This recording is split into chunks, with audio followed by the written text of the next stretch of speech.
Who will stay on top or meron bang ma-overtake ditong team? Ilabas na rin dito yung tinatawag nating tiririt.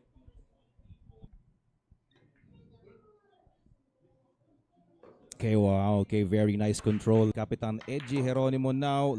Wow, what a... Medyo malapit nga lang tong pato dito sa may side rail or short rail rather.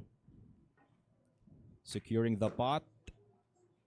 A friendly bump on the brown. Nag-perform si Edgy last appearance niya for the QC Dragons. Si Edgy Geronimo yung nag-stand out pero lahat sila doon may pinuntos para dito sa Quezon City Dragons. Para kitang-kita yung panamaan ng 7. Just like that. Bit of inside spin. Same pocket for that black 8. This is looking like a good start now for Quezon City Dragons na na nakakapag-sweep sa ating pinakaunang linggo ng ating season. Courtesy of Taguig. that Taguig Stallions nonetheless are defending champions. That's right. Down goes the 9. Unang panalo belongs to Quezon City Dragons. Eto na.